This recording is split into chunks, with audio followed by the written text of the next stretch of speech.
Pretty much every woodworker has this problem. You're making a project and you're cleaning up the edges or you're cutting off some excess and you're left with a little bit of scrap wood.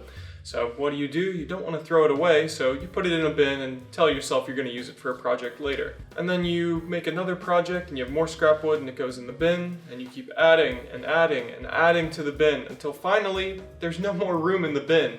And you either have to get rid of your scrap wood or finally decide to do a project with it. And I am very much a victim of this mentality, as you can clearly see right here.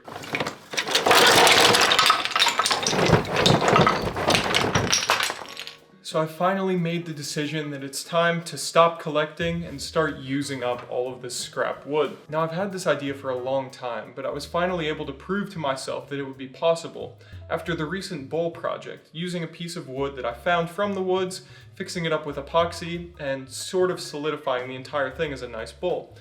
And I thought, well, if I can do that with one piece of wood with a few cracks, what's the difference between using a bunch of small pieces of wood that have small cracks in between them? So what I'll be doing is collecting all of these pieces of scrap wood, forming them into a bowl, turning it down on my lathe, and being left with a nice bowl made of all of the past projects that I've tried to do.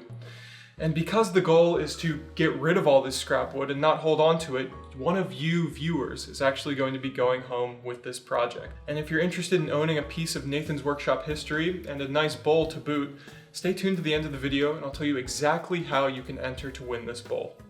I first sifted through all my scrap wood to find pieces I actually liked before building a simple mold and then placing all of these pieces in the mold in the vacuum chamber. From here, it was a simple process of pouring in resin to make sure all of the pieces were fully covered, and then using the vacuum chamber to remove all of the air bubbles and make sure everything connected together nicely.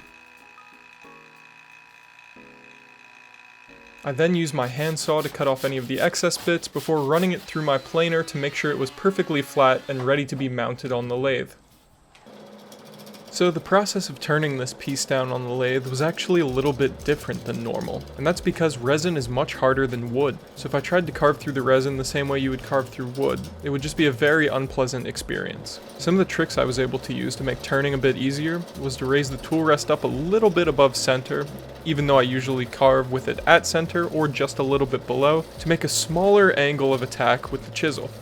And speaking of the chisels, I made sure that all of them were extremely sharp, and I sharpened them several times through the course of the project. Doing this, along with taking very, very light cuts, allowed me to get some nice shavings, which I've never seen and didn't expect to see from resin like this.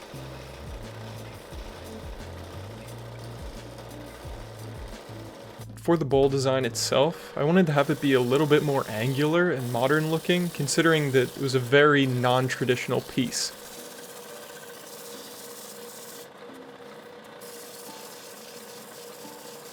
After I was satisfied with the outside shape, I attached my piece to the jaws and flipped it around so I could start carving out the inside.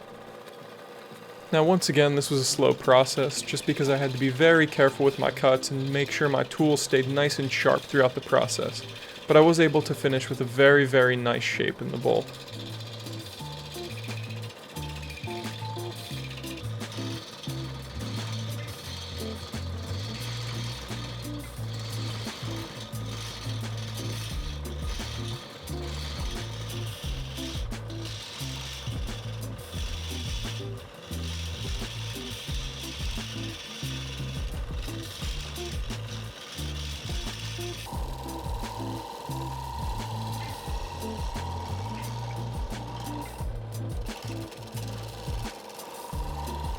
After I had the shape of the bowl completely perfect, all I had to do was a little bit of sanding to make sure everything was good to go.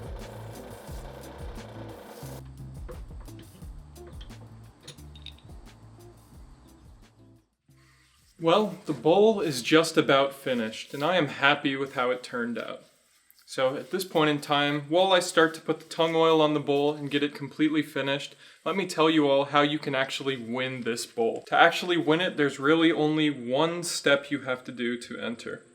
And all that is going to my Patreon and subscribing to either one of the tiers. Now doing this will put you directly into the entry to win this incredibly unique bowl here. And if you're on the fence about entering, keep in mind that if you subscribe to the Patreon, you're getting early access to all of my videos, you're getting behind the scenes content on every video that I make, kind of showing where my headspace was at when I was making something. And if you subscribe to the higher of the 2 tiers, you'll get extra content that doesn't quite make the cut for YouTube. This extremely unique project could be all yours. And I am loving the way this is looking, and how clear the resin is becoming as the oil goes on is really something else. Now once you've entered in to win the bowl, I'll announce the winner 3 weeks after this video is released, which will be on the day that the next main video comes out. So be on the lookout for that announcement. I'll announce it both on YouTube and on Patreon. Well, after making this bowl with only a few bits of the total amount of scrap wood, I can unfortunately say that although it's a very cool project, it does not solve the problem of too much scrap wood. So I'll definitely have to figure out another solution to do with all of my scrap wood in the future. But thank you so much for watching this video, and I really hope to see you in the next one.